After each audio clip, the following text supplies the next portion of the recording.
बिस्मिल्लाहिर्रहमानिर्रहीम। अस्सलाम वालेकुम नाज़रीन किराम, मैं हूं अज़हर अब्बास और आप देख रहे हैं सियासी रक्षा टीवी। नाज़रीन किराम, जैसा कि आप जानते हैं पीपल्स पार्टी जो है पीडीएम से निकलना चाह रही है और आज हमारे साथ खालिद रियान बाजवा दोबारा मौजूद हैं और इनसे सवाल करते हैं कि अगर पीडीएम से पीपल्स पार्टी निकल जाती है और पीपल्स पार्टी का मुस्तकबिल जो है वो किस तरफ होगा। तो वीडियो शुरू करने से पहले मेरी आपसे छोटी सी रिक्वेस्ट है, जिस भाई ने हमारे चैनल को सब्सक्राइब नहीं किया तो पहले सब्सक्राइब कर लें, साथ में बेल आइकन को ज़रूर प्रेस करें ताकि हमारी हर नई वीडियो की नोटिफिकेशन सबसे पहले आप दोस्तों तक पहुंचती रहे। तो खालिद रियान बाजवा की तरफ चलते हैं और इनसे मालूम करते हैं कि अगर पीडीएम से पीपल्स पार्टी निकल जाती है और पीपल्स पार्टी का जो मुस्तकबिल है वो किस तरफ जाएगा। अस्सलाम वालेकुम खालिद रियान बाजवा साहब। वालेकुम अस्सलाम, बिस्मिल्लाहिर्रहमानिर्रहीम। अदर साहब, आपने पूछा है कि पीपी का मुस्तकबिल क्या होगा। जी, पहले तो मैं थोड़ा सा आपको माजी बता लूँ, मुस्तकबिल में बाद में जाते हैं। जी, ये माजी करीब के अंदर जरदारी साहब ने, आपको याद होगा कि एक बयान दिया था। जी, लाड़काना के अंदर जलसे से खिताब कर रहे थे, जोश खताबत में आते हुए उन्होंने फरमाया था कि हम आपकी ईंट से ईंट बजा देंगे। जी, इस बयान के पदाश में उनको तकरीबन 1.5-2 साल बाहर रहना पड़ा था। बाद में वो बड़ी मुश्किल से पाकिस्तान तशरीफ़ लेके आए। जी, बिल्कुल।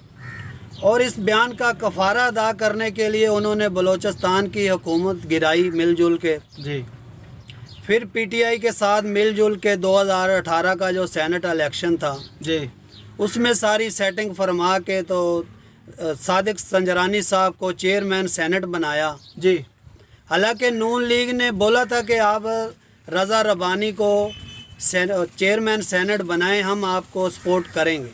जी, बिल्कुल। उसके बावजूद रज़ा रब्बानी को छोड़ के उन्होंने सादिक संजरानी साहब को चेयरमैन सेनेट मुंतखब कराया। जी, तो वो पिछला जो गुनाह था उसका तो कफ़ारा हो गया। उसके बाद कुछ सहूलतें भी मिली इनको। जी, बड़ी मुश्किल से, जैसे आपने देखा होगा 2018 का जो इलेक्शन था ना, जनरल इलेक्शन की मैं बात कर रहा हूँ। जी, जी, ये पीपी के मुकाबले जीडीए बन गया।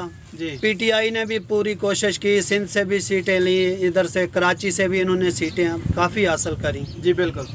इनकी पूरी कोशिश यही थी कि सिंध हुकूमत जो है, जरदारी साहब को सिंध हुकूमत से बाहर किया जाए, लेकिन जैसे तैसे करके इनको मिल गई, सिंध हुकूमत मिल गई है, सिंध हुकूमत हासिल करने में कामयाब हो गए। जी, अच्छा, उसके बाद जो नवाज शरीफ को सज़ा हुई, नून लीग के काफ़ी जो रहनुमा थे उनको जेलें हुई, सज़ा हुई, करप्शन के केस बन गए।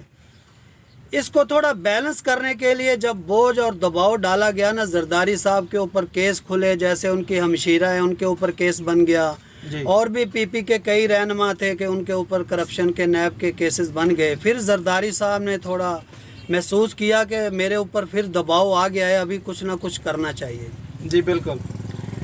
फिर जरदारी साहब ने अपनी हिकमत अमली इख्तियार करते हुए पीडीएम का प्लेटफार्म इस्तेमाल किया, कंधा इस्तेमाल किया, और जरदारी साहब ने ऐसी गोटियाँ चली हैं जी, कि दोबारा वो रिलीफ हासिल करने में कामयाब हो गए। जी, बिल्कुल। जैसे आपने देखा होगा कि अभी तकरीबन 2.25 साल उनकी सिंध हुकूमत चल रही है और बिल्कुल ठंड प्रोग्राम है।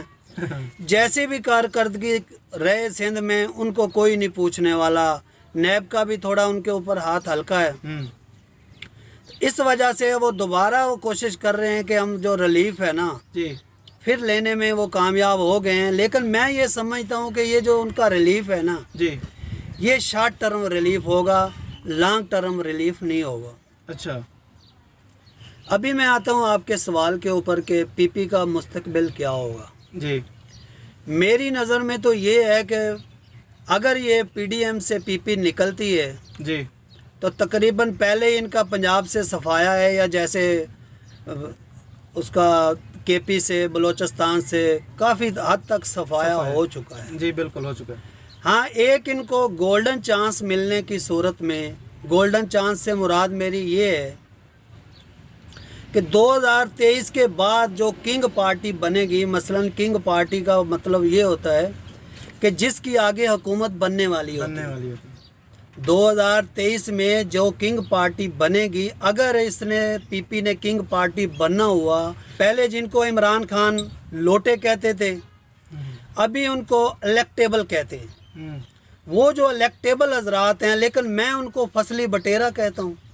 اگر وہ فصلی بٹیرے آ کے کنگ پارٹی بننے کی صورت میں پی پی کی چھتری پہ بیٹھ جاتے ہیں جی تو پھر تو فائدہ ملے گا، پی پی کو فل فائدہ ملے گا، جی بھر کے فائدہ ملے گا۔ جی بالکل۔ اگر وہ الیکٹیبل جو ہیں، اگر کنگ پارٹی نہیں بنتی، وہ پی پی کی چھتری پہ نہیں آتے، جی تو پھر آپ سمجھیں کہ یہ وہی حساب ہو جائے گا، پی ٹی آئی اور پی پی دونوں ایک طرح سے تقریباً جو ہے نا جی صاف ہو جائیں گی۔ اچھا بالکل صاف نہیں ہوں گی، لیکن یہ ہوگا کہ پی پی جو ہے اس کو پنجاب کے اندر پی ٹی آئی کے ساتھ اتحاد کر کے الیکشن لڑنا پڑے گا۔ اچھا ہاں، میں تو یہ سمجھتا ہوں اگر پی ٹی آئی بھی اس ٹائم تک اس حد تک پہنچ چکی ہوگی، اول تو یہ پہلے ہی اتحاد کر لے گی جی اپنی حکومت بچانے کے لیے، پی ٹی آئی جو ہے پی پی سے اتحاد کر لے گی۔ جی اگر یہ اتحاد نہیں کرتے تو 2023 کا جو الیکشن ہوگا نا، اس میں پی پی اور پی ٹی آئی اتحاد کر کے تقریباً پورے ملک میں الیکشن لڑیں گی، تو پھر تو شاید یہ کوئی کامیاب ہو جائیں، جی ورنہ یہ دونوں جماعتیں جو ہیں نا پھر کوئی کامیابی حاصل نہیں کر سکتی۔